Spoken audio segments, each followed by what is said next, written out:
Hey everyone, I think this is going to be like one of the last messages for today, but I want to make sure I post a message about animals and birds and our pets that we have in our home.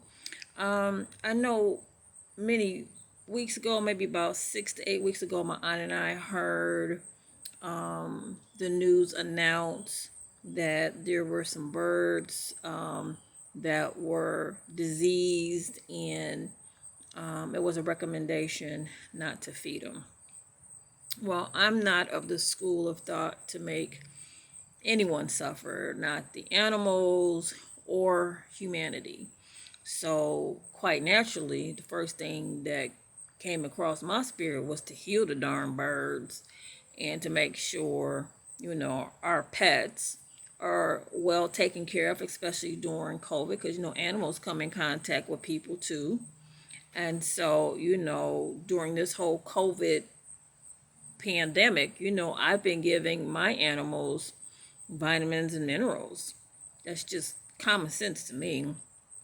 And then when I heard that the birds were diseased, I just fed them and gave them vitamins and minerals. I mixed vitamins and minerals into the feed, to the bird feed, and fed the birds because I'm very sensitive to the Lord, and He placed it on my heart years ago to feed the animals. So I've been feeding the birds for years. I used to watch my grandfather feed birds and animals and everything. My grandfather was very sensitive to God's creation, and I picked up on that, and so did my aunt, and she did the same thing. She's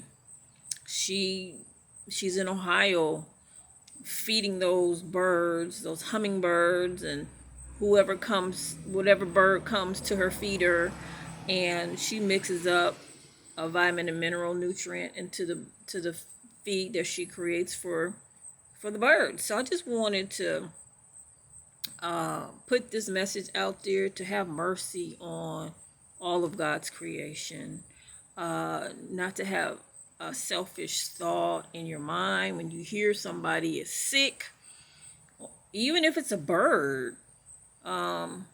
Extend a healing hand. I never heard anything else come across the news about these birds that were flying in that were sick and diseased. But Lois is in her house healing the birds, and my aunt is in her house healing the birds. So we out here healing the birds. Y'all hear me?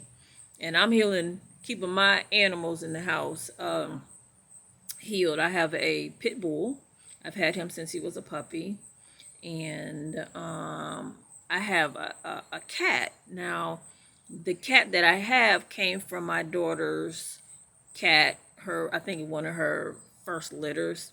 And when my daughter moved out the house, she couldn't take two cats with her, so one of the cats had to stay. So I became a cat owner. Okay, so I make sure that the animals get essential nutrients just like I do. So I just want to put that message out there, that Lois and my aunt, we are healing the animals. We are not letting anything suffer or walk around disease. We're putting essential nutrients in our bird feed, and we are making sure we're healing our cats. So I just wanted to make sure I shared that with you because I don't like to see anything suffer. I don't like to see birds suffer, animals suffer. As a matter of fact, when I was at the lock shop yesterday getting my hair retwisted, man, I saw this young dude, this little boy. He had to been about maybe 10 years old. Oh, y'all, he was tender-headed, and the lady was locking her, trying to comb out his hair, and his hair was thick, and she tried to put some extra conditioner and stuff sitting on his hair, but she was heavy-handed. The loctician was heavy-handed too. And Lord have mercy, the little boy was up in that chair, grimacing and hollering out, and just, oh my goodness, he was just suffering in that chair. Y'all couldn't take it. I stood up and I went to the little boy. I said, "Hey, little man, it's gonna be okay. She almost finished. And man, your locks gonna look good. Oh my goodness, you're gonna look so handsome with your starter locks. I mean, I just did everything I could to ease his discomfort and to ease what he was experiencing. And so the loctician said, he's just heavy-handed. I mean, he's just she didn't say heavy-handed. She said he's just tender-headed. I said, listen, I can remember my mother braiding up my hair. She did a great job, but it was so tight, I had to sleep sitting straight up. They just fell out, started laughing. That was my way of telling the lactician she heavy-handed. You see what I'm saying?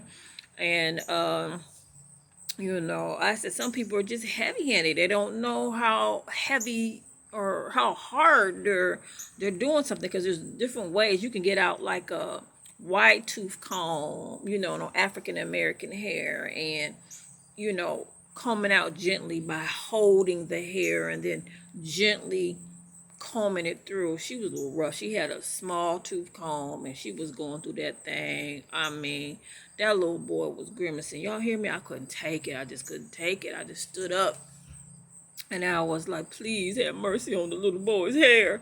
So that's just my nature, is to have mercy and to ease pain and discomfort for everybody, for the birds, for animals, cats and dogs and people I don't even know. If I see somebody suffering, y'all, I just can't take it. I just have to do my best with trying to help folks. It's hard. I don't like to see nobody suffer. I don't like to see it. So listen, this is Lois Banks coming to you from the Lois Banks Ministry. I want you guys to have a safe Labor Day weekend.